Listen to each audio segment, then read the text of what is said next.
Hi folks, hope you're okay today. It's good to see you. We're just having an introduction to the life and thought of Tertullian. We just looked at his life and we're just going to look at a few books. He wrote many books and we have many manuscripts, but we're just trying to introduce you to read Tertullian. He's an amazing early church father and should be much more read than he is, and I would encourage you to read him. Type in Tertullian Project in Google and you'll find a website where you can read all about his life and thought in much more detail. Okay, so without further ado, we're going to look at another one of Tertullian's books called To the Nations. In the two books, the tone is more animated.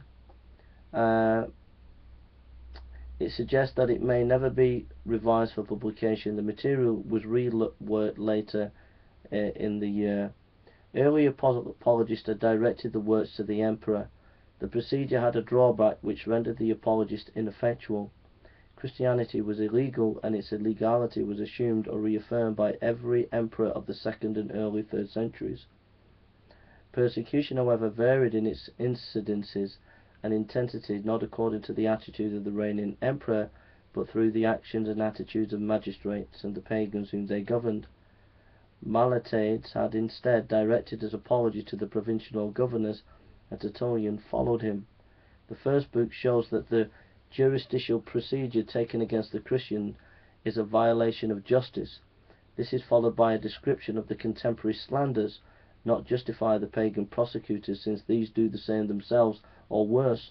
The second book moves onto the attack and criticizes Roman religion in general and Italian deities in particular. Tertullian's antiquarian interest to come to the fore, and he makes extensive use of Verus Lost Rerum, an ancient book. The work can be dated to the early summer of 197. Content. In the first book, he demonstrates that the accusations launched at the Christians are really true of the heathens. Christians strive to live open moral lives and are accused of secret vice. Okay.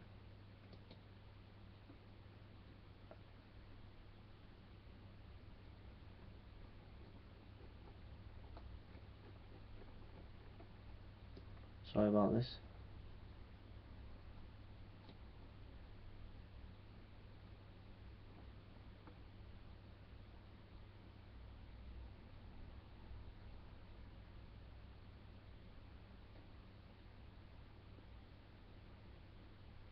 Find it. Sorry. There we are. Okay. Chapter 1. The hatred felt by the heathens against Christians is unjust because based on culpable ignorance. One proof of that ignorance of yours which condemns while it excuses your injustice is at once apparent in the fact that all who once shared in your ignorance and hatred of the Christian religion, as soon as they have come to know it, leave off their hatred and they cease to be ignorant. Nay, more, they actually themselves become what they have hated, and take to hating what they had once been. Day after day, indeed, you groan over the increasing number of the Christians. Your constant cry is that the state is beset by us, that Christians are in your fields, in your camps, in your islands.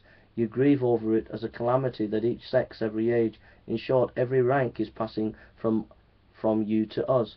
Yet you do not, even after this, set your minds upon reflecting whether there be not here some latent good. You do not allow yourselves in suspicions which may prove too true, nor do you like venture which may be too near the mark. This is the only instance in which human curiosity grows torpid. You love to be ignorant of what other men rejoice to have discovered. You would rather not know it, because you now cherish your hatred as if you were aware that with knowledge your hatred would certainly come to an end. Powerful writer.